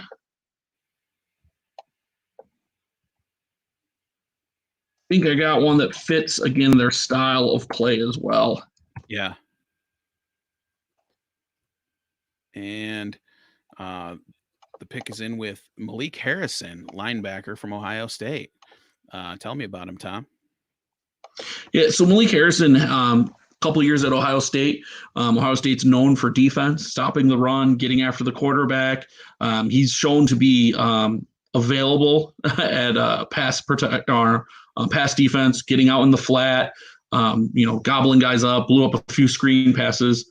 So I think he brings a really good thumping, run stopping style. I like his fit for like his attitude and his demeanor for this Baltimore defense. And I think linebacker's a sneaky need for them. They're losing some guys. Who knows what's going to happen with Judon next year? So I think adding to the linebacker is a good fit for them. Yeah, I think that makes a ton of sense. And this is we're getting to the point in this draft now where it's who really fits perfectly in these spots. So I some names here that are still left as we come towards the end of this that I really like. So I'm on the clock now for the Tennessee Titans. And I think I see a name that Tennessee. I see a name that I like here, even though it may not necessarily be one of their biggest positions of need. I think that this name makes a lot of sense for them. So we're gonna go with. Yeah, the Titans are an interesting team. They had that great run last year in the playoffs. Really overperformed in the playoffs compared to the rest of the season. So it'll be interesting to see what they do. And Kevin has them getting better on defense again with Cameron Dantzler, corner of Mississippi State. What do you like about Dantzler, Kev? So he's got the length and athleticism to be really good. He's played against premier competition in the SEC for his entire career, and I think he makes a ton of sense here for them, filling kind of that void. I think Logan Ryan is still on the free agent market. He kind of can plug and play right there, and I think he's a great addition to that defense, and I think that's where they're going to continue to be their hallmark over the next several years is how good that defense really is. So continue to address that side of the ball here. Yeah, absolutely. I love Dantzler's length. I think that's one of his big assets. Obviously, performing in SEC, you think of all the wide receivers we've taken already, a lot of them are from that conference. So he's faced a lot of great competition in his career. And now I have 62. I have the Green Bay Packers on the clock. And I think this time they finally get that weapon for Rodgers. I think there's a guy who's almost perfect for them, and there's kind of style. Yeah. So Green Bay, with this selection, they get Jalen Reagor, wide receiver, TCU. Boy, it's a nice pick this late. Yeah. Early in the draft process, this guy was being talked about being the number 4 wide receiver. You were seeing his name right after Judy, Ruggs, right. Lamb, and then it was Reagor. And he's fallen a bit during this process. Some questions about how his route running ability will translate in the NFL. TCU is a bit of a gimmicky offense. They may have some things in there built in to get him open. But I think with his speed and his ability, this is a good pick, and he's going to find a way to make it work in the NFL. He may just have some time. Yeah. I think that I can't believe he was still here this late. It's crazy to see. I know. We talked about how early those wide receivers were going and how many went in the first round, but then you see a name like this still popping here, and it's a great selection for them at this point in the draft if he's still there. So now I'm on the clock with the defending Super Bowl champions here, right? Yeah, and I think Reagor being here this late just speaks to the depth of this wide receiver class. You can get somebody who's this much of a help right away this late, and I think that's big for them. And speaking of that, I've got a guy already here that I'm going to put the pick in on for Kansas City. I think this is a perfect situation and makes all the sense in the world. Yeah. So. Yeah, absolutely. So the Chiefs take Clyde Edwards-Helaire, running back at LSU. And what a pick that would be for him at 63 to get a running back to help that offense. Yeah, I think he fits really well what they do. He has the ability to catch the ball. He has the ability he's that slashing type runner. He would be he was helping in the pass protection scheme for Joe Burrow. I think all of those skills that he has mold perfectly in there with Damian Williams in the backfield and, a really nice addition to this group. I think that was a no-brainer for me at this point in the draft. Yeah, absolutely. Great pick for them. So the last pick, we got 64, the Seattle Seahawks. So the Seahawks have rebuilt their O-line in this draft so far. We haven't taken a tackle and an interior O-lineman. So let's take a look and see what we have left for them. I think there's somebody that's a good fit. Let me send this through, and pick 64 is in. Yeah, so the final selection in our first Hammered Sports mock draft, and that selection is going to be Devon Hamilton, interior defensive lineman from Ohio State. Nice player here, Tom. You talked about him on our podcast a little bit. So go ahead and give us a quick rundown.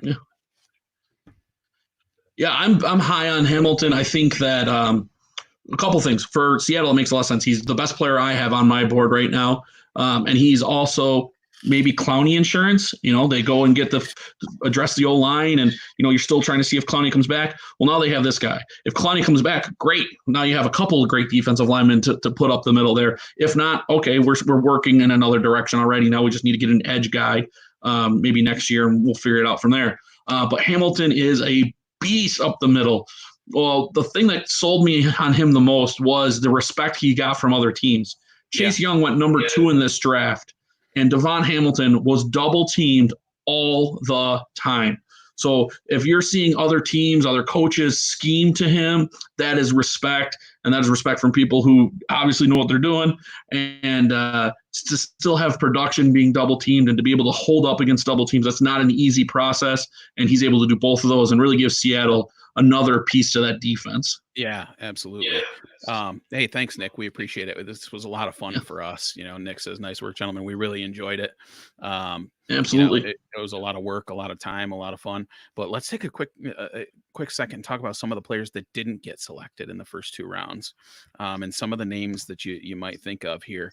I'll tell you a couple that popped to me. No tight end selected, just like Josh said here in one of our comments. No Cole Kmet, no Adam Troutman. None of those guys came off the board. And I wouldn't expect them to. Yeah, I think potentially late near the end of the second round, there could be a spot. Maybe Green Bay. Yeah, I almost took.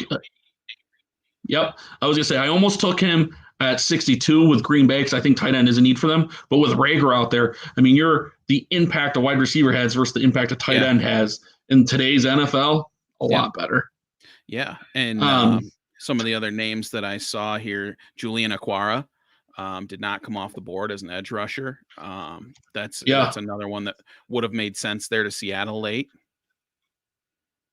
Some of the quarterbacks, Eason, Fromm, they're still on the board. Yeah. Ashton Davis, the safety from Cal, I think is high on a lot of people's boards. Still there. Donovan Peoples-Jones, Michael Pittman at wide receiver. Bradley Anai, A.J. Dillon. Yeah. There's a couple running backs that are still out there that are going to be really good for someone. Yeah. Some of the interior offensive linemen, Matt Hennessy, Robert Hunt. I love both of those guys. Jonah Jackson. Those guys are still out there. Yeah. Well, this has been a hell of an experience, I'll tell you. We would be remiss if we didn't thank Stephanie, my fiance, for helping with the graphics she was putting up for us throughout the entire course of the show tonight. Thanks, Steph. And then we got Tom with Lion Global doing all the work for us, getting this set up, and without his production work, this wouldn't have looked like this. We wouldn't have been able to have this presentation. So, thank you to him. Thank you to Rachel Simpson, Buffalo Dietitian. We're excited to, partner with her and help cross promote. And I think that this is a perfect time to look at things like Buffalo Dietitian with all of us stuck at home. So this is, of course, our new website launched, hammeredsportspod.com. It's exciting to us. But the baby for us is obviously our podcast that we record every week. We're looking to expand on the platforms that it's available on. It's pretty exciting. So, thank you to everyone, and thanks for watching and participating tonight. It was awesome. Yeah, and stay tuned. So Kevin and I had already talked. I think what we're going to do is after the first round on Thursday, we're going to record Friday afternoon and drop one kind of recap of the first round of the NFL draft, how it went, who we thought slid that we thought for sure was going to go in the first round, and kind of a preview of that second round for Friday night. So definitely take a look at that. But we're going to run through here the picks as we saw them at the 64. Yep. So, this is, we'll kind of just point out things that stand out. I think I love Ruggs here at 13 to San Francisco. I think that made a ton of sense. I love Becton to Tampa. Lamb going to Denver is such a big win for Denver. Yeah, Jason to Dallas. I mean, wasn't that just a perfect fit?